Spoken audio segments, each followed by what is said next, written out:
Põe este vagabundo no ar. Bom dia, meninas e meninos, senhoras e senhores, Trump e Hillary. Tá começando mais um Heterônimos e hoje a gente vai falar sobre escola literária.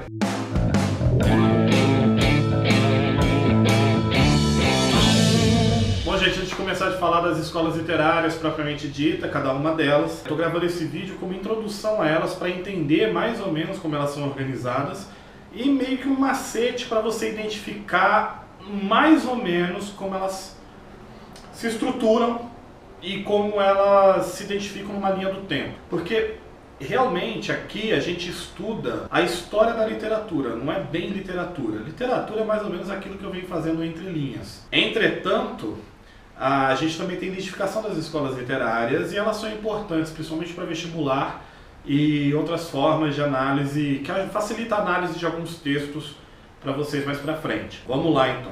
As escolas literárias, no decorrer do tempo, elas se dividem entre dois filósofos e dois deuses. Platão e Aristóteles, Dionísio e Apolo. Como se a gente soltasse um pêndulo de uma parte e a partir daí vai fazendo esse pêndulo, até que para. Vou começar da parte do Platão e do Dionísio. Platão, ele tinha uma ideia bastante espiritual do mundo. Ele é o responsável pela parte do espírito. Ele defendia que a nossa realidade, ela é uma realidade falsa. O que a gente experimenta aqui é uma versão imperfeita de um mundo superior. Então tinha esse mundo superior, onde as almas todas ficavam, os gregos eram reencarnacionistas, então a gente encarnava aqui, voltava para lá e ficava indo. Nesse mundo superior perfeito, a gente sabia de tudo, a gente não sofria e tal, essas coisas. E a gente encarnava aqui para sofrer, para se ferrar e essas coisas todas lindas, maravilhosas que a gente aproveita aqui no nosso mundo, chafurdando nessa lama desgraçada. E a noção de arte é que nós criamos um mundo paralelo àquele que existe. Platão acreditava no mundo superior, que o nosso mundo era uma cópia imperfeita daquele. E quando a gente cria uma obra literária, alguma obra teatral, alguma coisa, é um simulacro do nosso mundo. Então, para Platão, quando a gente cria uma obra literária, era a mentira da mentira. Então, o Platão, por ele ter essa visão espiritual, ele é o responsável pelo espiritualismo. E outra palavra que a gente usa para definir essa dualidade para esse lado, vem do Dionísio, que seria um instinto. Quem foi Dionísio? Foi quem botou para nós beber. É o deus do vinho, é o deus da embriaguez, é o deus do instinto que você faz quando você está bêbado. Todo mundo apronta alguma coisa quando está bêbado. Sabe quando você acaba dançando ABBA sem camisa em cima da mesa do jantar de família da sua avó?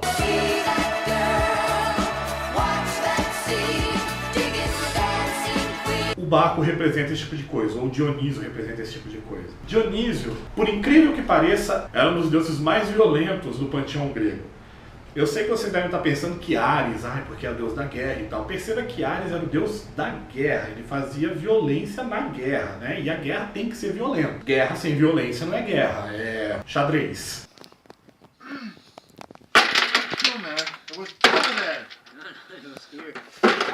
Dionísio não, Dionísio era violento porque, enfim, as pessoas elas perdem a noção de quem elas realmente são quando estão bêbadas. E o Dionísio vivia embriagado, andava junto com as bacantes, que eram as mulheres que era do séquito de Dionísio, que eram pessoas que ficavam ali com Dionísio. O que essas bacantes faziam em homenagem a Dionísio? É muito bacana. Bacana é uma palavra que vem de Baco, e outra palavra que vem dele também é bacanal. Muitas pessoas fazendo sexo ao mesmo tempo. Como é que era o culto a Dionísio? Como um deus desse era cultuado?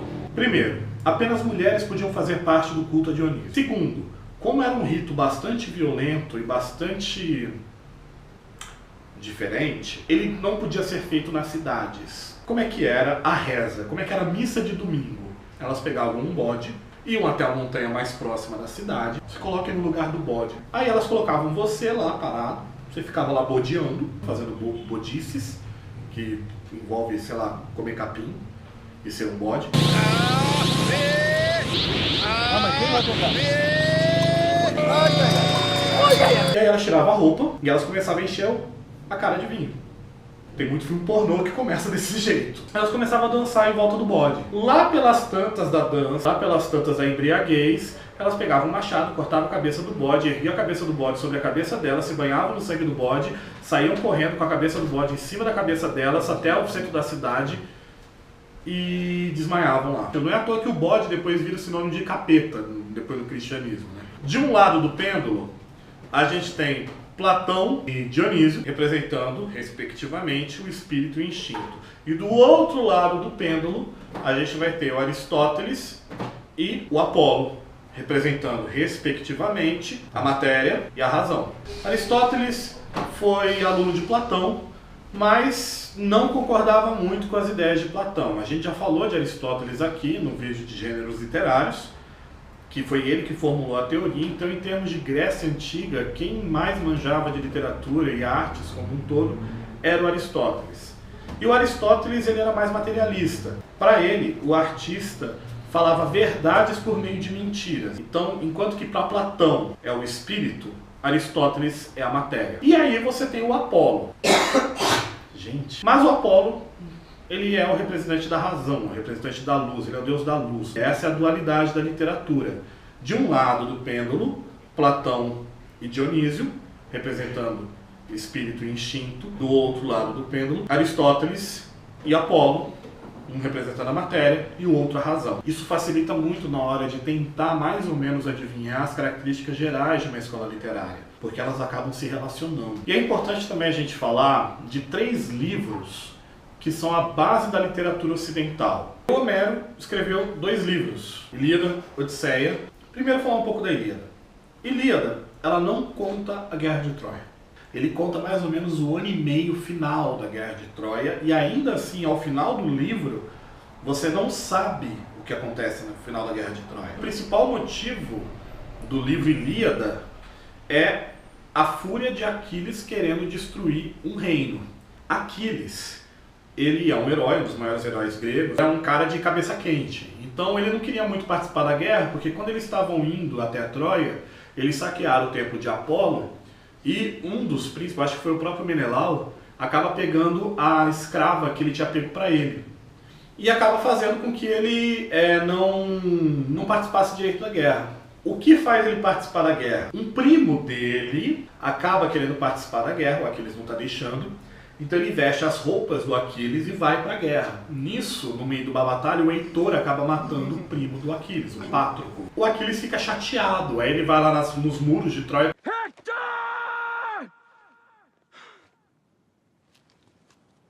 O Heitor aceita o desafio e obviamente perde. E a Ilíada acaba justamente nessa cena. O Heitor morto sendo arrastado ao redor de Troia por Aquiles. E a Odisseia também tem um motivo nessa guerra de Troia. Porque o Odisseu, o principal personagem da Odisseia, mora numa ilha, a ilha de Ítaca. O que acontece na Odisseia? A história básica é o Odisseu tentando voltar da guerra de Troia até a ilha dele, que ele demora muito tempo. Por que ele demora? Todo mundo aqui é familiarizado com o cavalo de Troia, aquele grande cavalo de madeira, que o Odisseu tem a ideia de fazer um cavalo gigante de madeira, colocar parte do exército grego dentro do cavalo, fugir. Aí os troianos achavam que eles tinham ganho a guerra, colocam o cavalo para dentro e depois a bebedeiros o exército grego saía lá de dentro e acabava matando todo mundo. Só que o Odisseu só tem essa ideia porque o Poseidon dá a ferramenta para ele. Só que o Odisseu é muito orgulhoso do próprio intelecto dele, é o único herói grego que é extremamente inteligente. Ao final da Guerra de Troia, quando eles ganham a Guerra de Troia, ele vai falar para Poseidon: ah, Poseidon, ganhei essa bagaça sem a tua ajuda. Poseidon: ah, é? Sem a minha ajuda?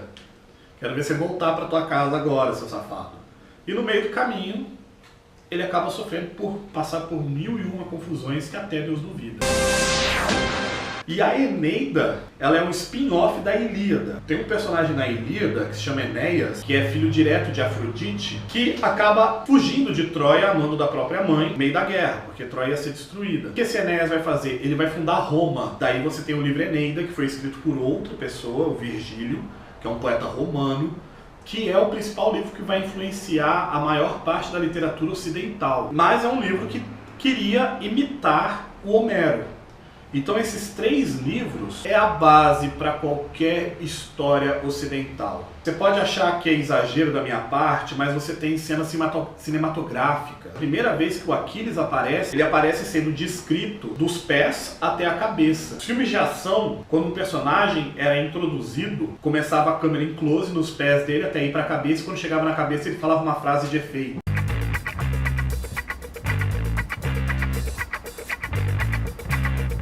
Me dá um cigarro.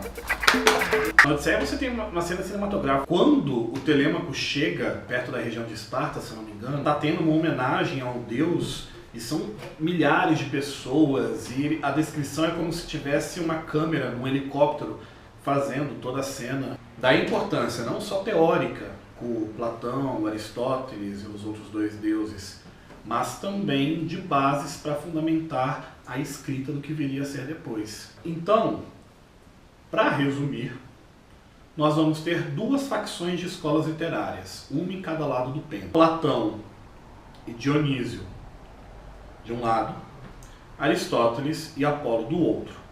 Um lado, instinto e espírito, e do outro, razão e matéria. E as escolas literárias elas vão seguir esse pêndulo. Então isso, se você lembrar de uma ou outra escola literária, você consegue lembrar mais ou menos as características delas, assim, no momento de desespero na hora do vestibular.